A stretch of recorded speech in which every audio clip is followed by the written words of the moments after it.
Hey everybody, it's Stacie Duffy here, your Denver Metro real estate resource, and I think I'm going to start like a selling with kids series because a lot of the clientele in my network, similar stage in their life, right? I have two toddlers. I have a 3-year-old and a 1-year-old. And selling your house is not fun. Selling your house with kids, especially young kids, it sucks and it's a nightmare, and they have stuff and they need certain things for life to not be terrible, especially if everyone's working from home, and all kinds of things like that. So here's one of my tips for, getting your home show ready with kids, especially with the baby, because I'm in the baby's room. So yes, it's messy. I'm sorry, I didn't clean it up. My house is not show ready, but at least I want to show you how I did my windows. So baby's room has, luckily these are north and west facing windows. So the north one, not terribly bright, but the rest one, especially in the afternoon, gets really, really bright. I want to keep baby's room as dark as possible for showing or for nap time, right? Because babies sleep better when it's dark, especially in the summertime when it's getting bright really early and it's not always dark when they go to bed. So here's how our baby's room is set up. That would definitely work if you're selling your house and need to keep it dark, but need to keep it looking nice, because tin foil on the windows, trash bags. I have some of the suction cup temporary stick up blackout curtains that you could do if you want to take those down for showings. That definitely works. I use that in my son's room, or my 3-year-old's room, because if blinds were in his reach, then he would destroy them. So I'll show you that one in another video. And once I post it, I'll link it up here and down below so you can see another option that's a little less permanent and portable. It has some pros. But with this one is permanent, but especially maybe you just moved into a house, this would definitely work for that too if you want something that looks nice. Everyone knows the blackout curtains, especially the cheapy ones that you buy online or Walmart or something like that, aren't dark enough to actually block everything out. So most people put a liner in the window. These are custom blackout shades.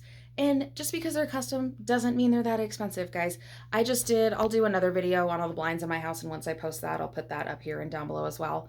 Custom blinds for, I think, 18 windows, and we ran about $1,700. So, but that's a lot of windows.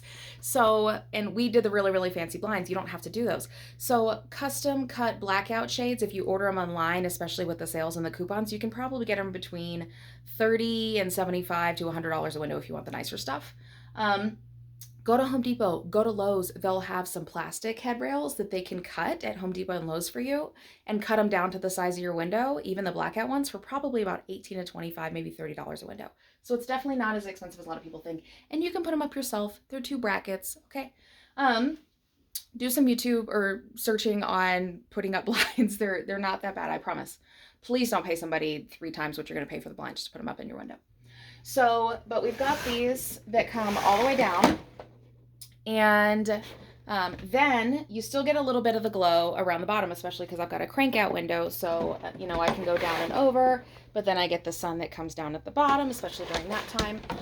So, but by having, the cheapy blackout curtains, blackout is a relative term. I just like these stars for the baby's room.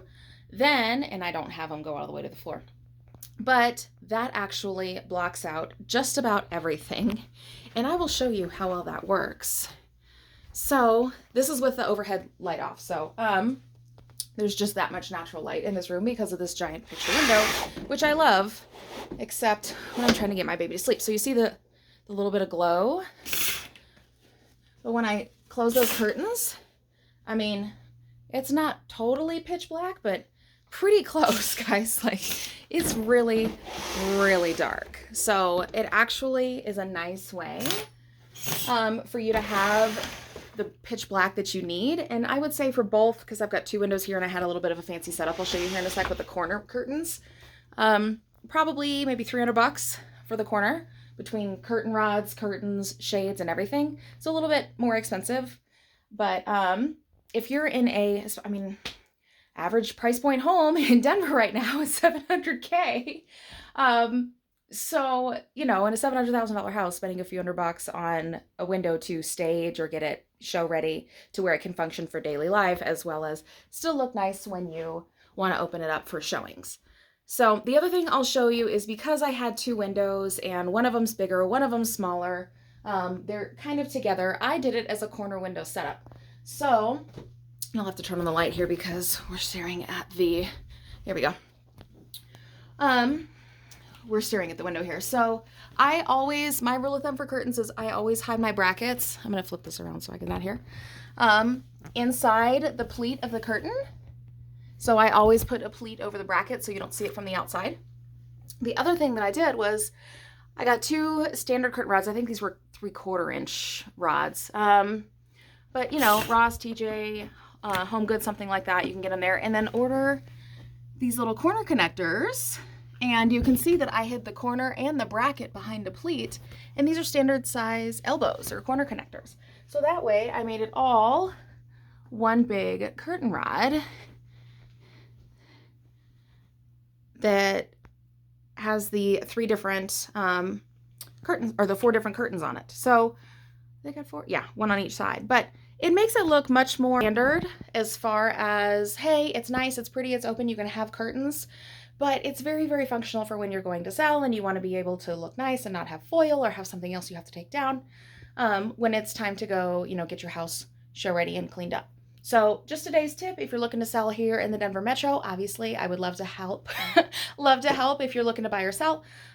Feel free to reach out to me. My contact information is on my website. The link for that is down below. And then like I mentioned, I have 2 kids, 3 and 1. So when it comes to selling your house with kids, I can definitely give recommendations, because when we moved, we had just our 1-year-old and I was pregnant. And I work with families and try to help them maintain life in the selling process.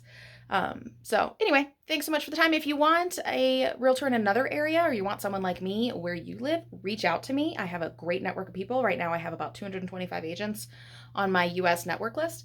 So please reach out to me. I'd be happy to set you up with somebody that'll help you. So thanks so much for the time and have a great day.